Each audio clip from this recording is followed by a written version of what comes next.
4학년도 제2회 고등학교 졸업학력 검정고시 수학 문제풀이 시작하겠습니다. 2024학년도 1회 검정고시보다 선생님은 2회를 푸는데 좀 더 시간이 걸렸고 조금 더 까다롭다고 생각한 게 1회에 안 나왔던 부분을 2회에 낸다라고 느껴져서 문제가 조금 까다로워요. 그래서 여러분이 혹시 시험을 친다면 2회보다는 1회에 합격하는 것이 좋지 않나 라는 생각 그때 잠깐 했습니다. 난이도가 1회에 비해서 2회가 조금 어려웠거든요. 자, 그러면 문제를 풀겠습니다. 1번 A와 B의 차를 구하랬어요. 지난 1회에서는 합을 구하랬는데 차를 구하라는 문제 자체부터 조금 어렵다는 생각이 들었어요. 왜냐하면 여기 그대로 갖고 오면 하는데 이 차에서 중요한 거는 이거를 부호가 중요하거든요. 일부러 이렇게 좀 내요. 답도 구성을. 그럼 2x 세제곱 더하기 3x 분배 법칙 이용해서 마이너스 3x 마이너스 2. 그러면 여기서 봐봐요. 없어지죠? 3x 3x. 그러면 이게 결국 뭐가 남느냐? 2x 세제곱 빼기 2가 남아요. 근데 여기서 만약에 이 녀석을 마이너스를 곱하지 않았다면 여기 부호가 2x 세제곱 플러스 2가 되겠죠. 답은 사실은 1번인데 요렇게 유도를 하는 경우가 있다는 거죠. 1번부터 벌써 이런 느낌을 주니까 이게 조금 어렵겠다라는 생각을 했어요. 2번. 자, 여기 보세요. 나누어 떨어진다. 여기다가 밑줄 긋고 x는 x-2로 나누어 떨어진다면 x-2 이꼴 0을 만족하는 x의 값을 여기다 뿅 대입해서 나누어 떨어진다는 말은 나머지가 0 이렇게 되겠습니다. 실제로 나누기 할 수 있는 사람 나누기 하세요. 상관없습니다. 그리고 이 원리를 설명할 수 있는데 이렇게 되면 여기다가 2차식 어쩌고 나오겠죠. 뭐 어떤 2차식 그래서 어떤 px 플러스 q가 나와 있고 나머지가 0이라서 이렇게 되는 거예요. 나눠 떨어진다는 게 이제 전개 인수분해가 된다는 거죠. 이거 이제 우변의 전개가 이 형태고 요거를 인수분해하면 요 형태가 된다 이런 건데 이 문제를 풀 때는 x자리에 2를 대입해버리면 여기 앞에 부분이 0이 돼서 다 날아가는 거죠.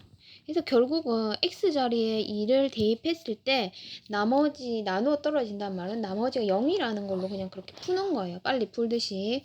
그래서 2번 문제 같은 경우에는 보통 이 녀석을 0으로 만드는 거를 그냥 바로 대입해서 나머지를 0인 것은 나누어 떨어진 거. 그 외의 경우는 나머지를 구하는 걸로 풀면 되겠습니다. 그럼 이제 x에 2를 대입해 볼게요. 그러면 x 세제곱 만 3x 제곱 플러스 a에서 x에 2를 대입하면 8 빼기 3 곱하기 4 더하기 a 하면 8 마이너스 12 더하기 a여서 a 값은 이게 0이어야 되는 거거든요.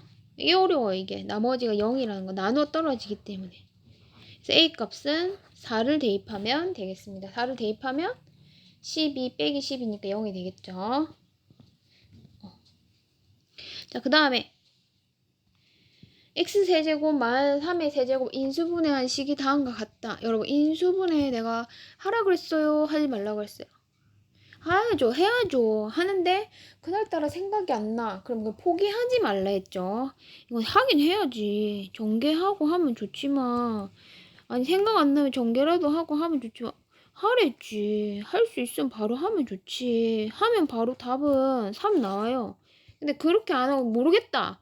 그러면 이제 그 다음부터는 그냥 전개를 하자 이런 거죠. 해야 돼요. 해야 돼요. 공부는 하는 게 좋죠. 이렇게 만나면 x세제곱 그래도 시험 문제 푸는 전혀 지장이 없다는 거를 말해주는 거예요. 이렇게 해도 9x 이렇게 하면 마이너스 3x 제곱 이렇게 하면 마이너스 3ax 이렇게 하면 마이너스 27. 잘 보세요. 좌변과 우변이 같기 때문에 요 녀석, 요 녀석, 요 녀석, 요 녀석은 정리되면 나머지는 0이어야 된다는 거죠. 그러면 우리가 동류항을 항상 생각하랬죠. 동류항 x제곱의 동류항인 ax제곱과 마이너스 3x제곱이 여기 좌변에 없단 말이야. 그 말은 a에서 마이너스 3을 뺀 x제곱 앞에 이 개수가 0이란 소리죠. 따라서 a 값은 3입니다. 여러분 아까도 얘기했지만 인수분해 공식 외울까요? 전개했을 때 곱셈 공식 외울까요? 외우세요. 외우는데 뭐가 안 된다 하면 전개하면 된다는 거예요. 자, 그다음에 켤레 복소수. 켤레 복소수는 당연히 기억해야 되겠죠. 뭐의 부분이 여기 허수 부분, 그쵸? 실수 부분은 이제 앞에 i가 없고 허수 부분 i 앞에 있는 요 부분을 마이너스 3을 우리는 허수 부분이라 하고요. 그것의 켤레 복소수는 이 허수 부분의 부호를 바꾼다. 그러면 5 마이너스 3i의 켤레 복소수는 무엇이 되느냐? 5, 3i 그대로 두고 마이너스를 플러스로 바꾼다. 할 때 여기 a 값은 그럼 3이 되겠죠. 그 다음에 x제곱 마이너스 2x 더하기 a 이꼴 0의 중근을 갖는다. 중근 밑줄. 자, 중근을 갖는다 하면요. 판별식 d가 0입니다. 판별식 d가 0인데 그러면 판별식 d가 0이려면 미안합니다. 판별식 d가 0이려면 x제곱 마이너스 2x 플러스 a 이꼴 0에서 여기서 판별식은 b제곱 마이너스 4ac인데 그죠? b가 마이너스 2의 제곱 여기는 1이고 마이너스 4 곱하기 1 곱하기 a 한 값이 0인 거예요. 그러면 4 마이너스 4a는 0이어서 a 값은 1이 되겠습니다. 따라서 1번 됐죠?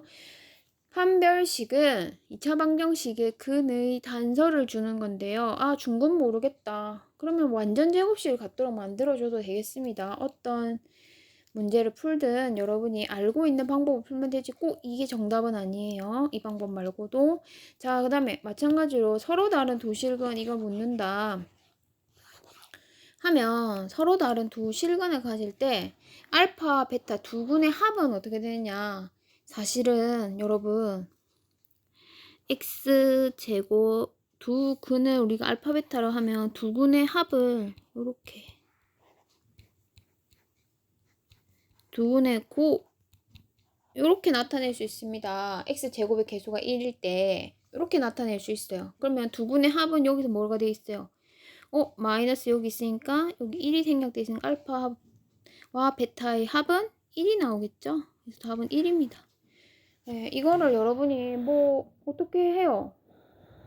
쌤 잘 모르겠어요. 그러면 외우세요. 외우는데 이게 이렇게 생긴 거라는 것을 이때 기억해 주시면 좋겠어요.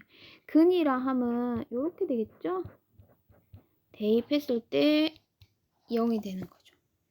따라서 얘를 전개를 하면 x제곱 빼기 알파 더하기 베타 x 더하기 알파 베타 이꼴 0이 돼서 두 근의 합도 이렇게 나올 수 있다는 거 해주세요. 그리고 2차 함수 나왔네요, 여러분. 2차 함수. 이 2차 함수의 최대값을 물었단 말은 이게 y의 최대값을 뜻하는 거야. 그럼 y 축만 쫙 째려보면 돼요. y 축만 쫙 째려봐서 주어진 범위에서 최고로 y 값이 큰 거는 뭐지? 그렇지, 3이지. 됐죠? 그래프를 잘 읽으면 너무 쉬워요. 그래서 함수는 여기서 힌트로 그래프를 주는 거니까 여러분 그래프 잘 보시고요. 빤합니다. 그 다음에 여기도 해를 수직선 위에 나타낸 것이다. 상수 A 값을 구하세요 했습니다. 그러면요. 얘가 크다고 했어요.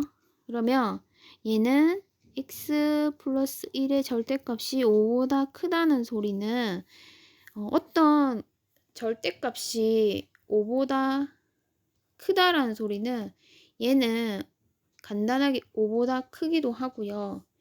얘는 마이너스 5보다 작거나 같기도 합니다. 이렇게 되는 거예요. 여기 있는 6, 7, 8, 9, 10, 이 안에 있는 덩어리가 6, 7, 8, 9, 10처럼 양수일 경우에는 당연히 5보다 크게 되고, 그 다음 음수인 경우에는 얘가 A가 음수인 경우에는 마이너스 6, 마이너스 7, 마이너스 8 이렇게 해야 절대값이 5보다 커지게 되겠죠? 따라서 이 문제를 여기 A 대신에 요 대입하면 x 플러스 1이 5보다 크거나 같고 x 플러스 1이 마이너스 5보다 작거나 같다. 따라서 x는 6보다 크거나 같고 x는 마이너스 6보다 작거나 같다. 따라서 아이고 여기는 4네요. 여기 이항해서 넘기면 4가 되고 요렇게 하면 마이너스 6이 됩니다. 따라서 4보다 크거나 같다는 표시되어 있으니까 마이너스 6보다 작다. A 값은 마이너스 6이 되겠습니다. 8번만 봐도 1회보다는 조금 어렵다는 생각이 들어요. 선생님이 보통 이런 부등식 문제 나올 때 2차 방정식의 범위로 보통 문제가 나오던데 해의 범위로. 근데 이렇게 절대값까지 나온 거니까 1회 때보다 좀 어렵지 않았나 라는 생각을 합니다. 하지만 내분하는 점은 뭐 그냥 대동소이합니다. 내분하는 점 볼게요. 내분 그러면 안에서 쪼갠다는 거잖아요. 안에서 쪼갠다.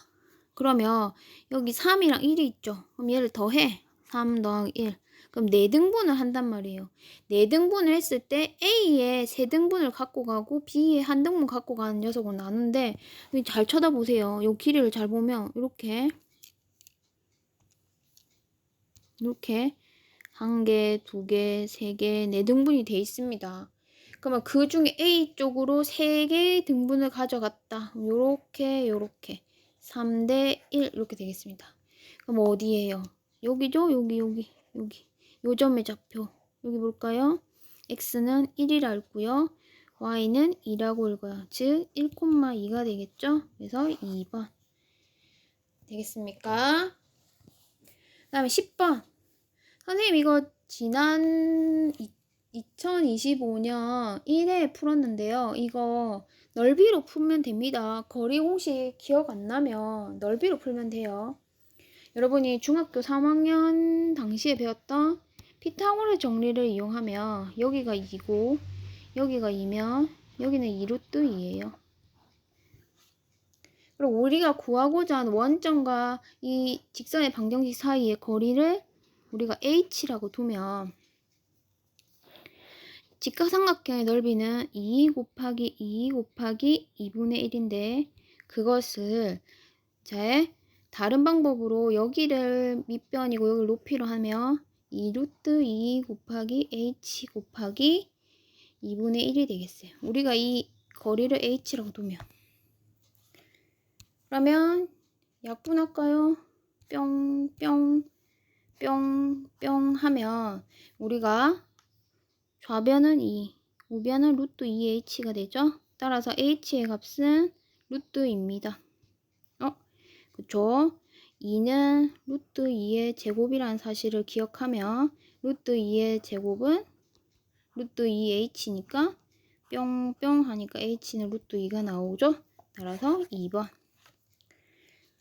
11번. 자, 원이에요, 원. 원의 중심, 반지름, 원의 모양과 이제 그래프와 연결 짓는 게 중요한데요. 원의 방정식은 원의 중심이 중요한데 여기 y는 a라는 게 요 녀석이에요. y는 a는 x축과 평행한 직선이고요. 그럼 x제곱 더하기 y제곱은 4라는 것은 여기 원의 중심이 x 빼기 0의 제곱 더하기 y 빼기 0의 제곱 더하기 2의 제곱이라 하면 반지름이 2죠. 2. 그 다음에 원의 중심은 0,0이 되겠어요. 그러면 여기서 서로 다른 두 점에서 만날 때 a 값을 구하랬는데 여기가 보세요. a가 1이라고 할게요. a가 1이면 여기 지금 y는 1이란 것이 되겠죠. 여기 1이에요. 1. 그러면 답은 두 점에서 만나고 있으니까 1 맞아요. 근데 y가 만약에 2라면 어떻게 될까? y가 2라면 자 볼게요. y가 2라면 이렇게 생겼습니다. 그러면 한 점에서 만나죠. 그러니까 2부터는 이제 답이 아니에요. y가 3이면 이렇게 안 만나고요. y가 4면 더 안 만나죠. 이제 이런 거는 꼭 원의 방정식에 대한 거는 기본적인 것만 좀 기억하면 되겠습니다. 자, 그 다음에 12번. y는 x에 대해서 대칭이동. 여기는 y는 x에 대해서 대칭이동하면 여기가 a, b라면 이걸 y는 x에 대해서 대칭이동을 해버리면 b, a가 되겠습니다. x, y에 좌표가 바뀐다고 생각하면 되겠습니다. 그럼 1,3이 뭐가 된다고요? 3,1이 된다고요. 답은 4번입니다. 그럼 진짜 그렇게 되는지 볼게요. y는 x에 대해서 대칭이려면 요렇게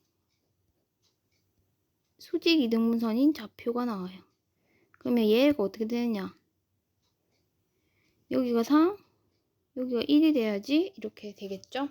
그래서 3,1이 됩니다. 그럼 여러분 y는 x에 대해 대칭이동이라면 그렇죠. x의 값과 y 값을 자리 바꿔 하면 되겠습니다. 13번. 여러분 집합의 모임. 집합이라 하면 명확한 기준이 있어야 돼요. 기준. 그럼 작은 동물. 뭐 어떤 크기보다 작은지 안 정해져 있죠. 기준 없고. 유명한 가수. 누가 유명한 거예요? 어느 정도인지 모르죠. 키가 큰 사람. 뭐 키가 크다는 것에 기준이 없잖아요. 그래서 7 이하의 자연수. 이렇게 명확하게 나타낼 수 있는 기준이 있는 것을 우린 집합이라고 합니다. 14번. 2, 4, 6, 8, 6, 7, 8. A에서 B를 뺀 A 차집합 B를 구하라.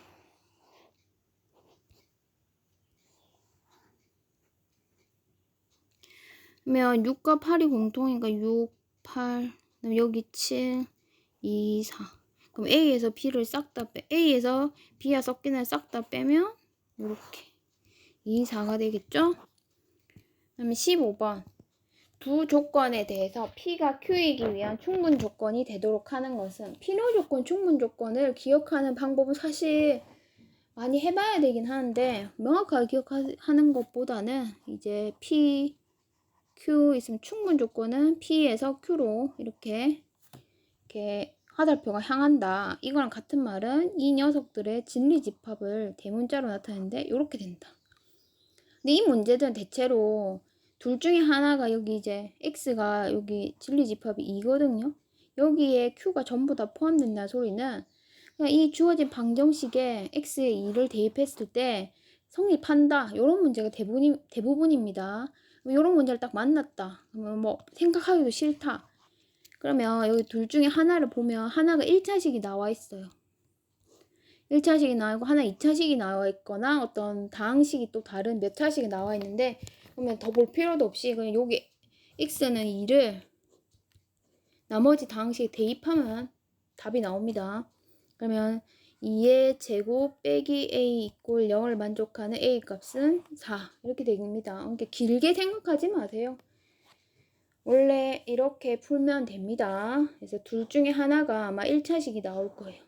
그 1차식을 여기 나머지 식에 대입하는 식으로 풀면 되겠습니다. F와 G가 그림과 같을 때 F1, G 합성 F의 1의 값을 구하라. 합성함수죠? 단골입니다. 단골. F1부터 구해볼게요. F란 함수를 보면 X자리 1을 집어넣었을 때 Y값 B가 됐죠. 그러면 G, B를 구하라는 소리예요. F1이 이제 B가 됐으니까. 그럼 다시 B가 어디로 가냐? G를 타고 이렇게 1. 뭐냐? 1. 이렇게 됩니다. 그래프 계속 쳐다보시면 됩니다. 그냥 이렇게 그냥 가면 돼요? 이렇게 가면 돼요. 가면 돼요. 순서를 잘 봐야 된다는 거죠. 뽑아내려면 어렵게도 내거든요. 그래서 16번은 그래프를 잘 보시면 되고요. 17번. 17번부터 무슨 생각을 했냐면, 이게 좀 살짝 일부러 모두 잘하라고는 낸 시험은 아니구나 라고 생각했던 게 역함수를 값을 이렇게 주더라고요. 보통 이렇게 되면 하다못해 그래프를 준단 말이에요. 근데 그렇게 안 하더라고요. 살짝 어렵구나 이렇게 생각했습니다.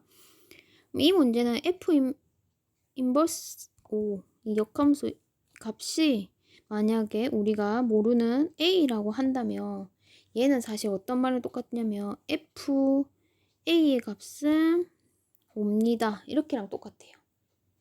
네, 이게 같은 말이에요. 같은 말. 자, 그러면 FA가 5라는 소리는 자, 여기다가 X자리 A를 집어넣은 것이 2A 더하기 1이 5라는 소리니까 A 값은 구해보시면 2가 나옵니다. 따라서 우리가 구하고자 하는 이 값은 2가 나오는 거죠. 17번 보고 좀 약간 어렵다기보다는 보통 힌트 줬는데 이러면서 그런 생각 잠시 했습니다. 18번도 보통 유리함수의 이제 평행이동 문제를 내는데 무리함수 줬네요. 여러분 이제 함수부터 이제 하는데 유리함수 나올 줄 알고 유리함수 공부했다가 무리함수가 나왔는데 이러면 여러분 기본적인 것만 잘 기억하면 됩니다. X축의 방향을 A만큼 평행이동했을 때 X 대신에 선생님이 X 빼기 A 대입한댔죠. Y축의 방향을 B만큼 평행이동했다면 Y 대신에 Y-B를 대입했단 말이에요. 그럼 무엇을? Y는 루트 X를 요렇게 요거를 대입하면 된다고요. 그러면 Y는 루트 X를 X축의 방향으로 X 대신에 X-A 대입하고 Y 대신에 Y-B를 대입하면 Y-B는 루트 X-A예요. 그 녀석이 이렇게 된단 말이에요. 그게 무엇이 됐냐? 루트 X-2 더하기 4가 됐다고. 그러면 X자리에 지금 우리가 A자리에 무엇이 2구나. B자리는 4구나. 근데 마지막까지 두 수의 합이라는 것을 알면 답은 6이 되겠습니다. 2 더하기 4는 6. 선생님 지난번에 B값 구하고 나서 홀라당 잠깐 정신 빠져가지고 답을 4라고 한 적도 있고 이런 식으로 뭘 구하는지 최종까지 확실하게 봐야지 안 틀립니다. 왜냐면 요런 게 답이 이렇게 다 있거든요. 헷갈리라고 이렇게 문제를 조금씩 냅니다. 보기 정답지 구성할 때. 그 다음에 한국문을 알리는 4종류의 카드가 있다. 이제 서로 다른 3장의 카드를 보세요. 일렬로 배열, 일렬로 나열. 이 문제들은 뭐 어떡하라고 하면 순열이냐 조합이냐 하면 두 문제 중에 한 문제를 꼭 맞추고 싶다. 그러면 뭐 순열로 푸는 이 문제 구분을 못해야 되면 다 순열로 푸시든가 아니면 다 조합을 풀어서 두 문제 중에 한 문제만 맞춰도 돼요. 근데 사실은 다 맞추면 좋겠죠. 이거는 일렬로 나열이란 말 자체가 순열이에요. 순서 있는 것이 나열된 것을 순열이라고 하는데 이게 일렬로 나열이란 말 자체가 순열을 뜻해요. 그래서 결국은 4종류의 카드를 해서 3장의 카드를 택하여 일렬로 나열한다. 그 말은 4, P, 3을 뜻해요. 4장의 카드를 3장을 뽑아서 순서대로 나열하는 방법은 4, P, 3, 4, 3, 2 이렇게 4로부터 시작해서 3개를 이렇게 하면 됩니다. 그러면 24. 그 24개니까 선생님이 다 하라는 소리 못 하겠어요. 그런데 그러면 19번, 20번 중에 하나는 맞춰야지 라고 생각하면 둘 다 뭘로 푼다고? 순열로 풀라고. 자, 그럼 여기는 근데 이 20번은 굉장히 자주 본 유형이에요. 서로 다른 2개의 세개 유산, 5개 중에 서로 다른 2개의 세개 기록 유산을 선택한다 했다. 이건 조합 문제예요. 5개 중에 2개를 선택해야 하는 거. 얘는 순서가 필요 없으니까 조합이거든요. 그래서 5개 중에 2개를 선택한다. 그러면 5, 4, 1, 2 그래서 10개입니다. 얘 같은 경우에는 사실 해볼만 한데 뭐 얘가 5개 1, 2, 3, 4, 5라고 한다면 그냥 뭐 이렇게 둘 이렇게 하면 처음에 1, 4개 1이 들어간 경우 그 다음에 2 들어간 경우 하나 둘 셋 3개 이렇게 해서 하나 둘 하면 2개 아이쿠 죄송해요 3개 2개 마지막에 아이쿠 1개 이렇게 해서 4 더하기 3 더하기 2 더하기 1 해서 10 해도 되는데요.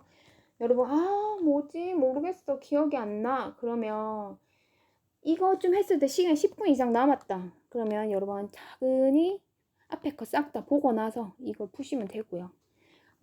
근데 모르겠어 하면 둘 중에 하나는 순열이고 둘 중에 하나는 조합이니까 순열일 수도 있고 조합일 수도 있지만 순서를 생각하면 순열이랬지 해가 풀고 조합이 생각이 안 났다. 그러면 뭐 그래 그거 둘 중에 하나는 찍으면 됩니다. 알겠죠?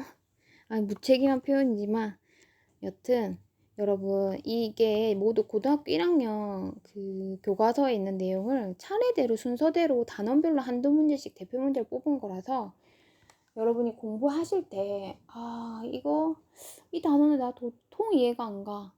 그러면 그런 단어 한두 단어 정도는 공부를 놓으세요. 그런 다음에 마지막에 1, 2, 3, 4, 5, 1, 2, 3, 4 개수를 보고 답을 맞춰도 맞출 수가 있어요. 그리고 순열조합 같은 경우에는 나중에는 어떡하지? 하면 그려도 되고요. 어떡하지? 시간이 없어. 그러면 하나는 같은 방법으로 순열이라 생각하고 싹 다 풀면 둘 중에 하나는 반드시 맞습니다. 알겠죠? 고생했습니다.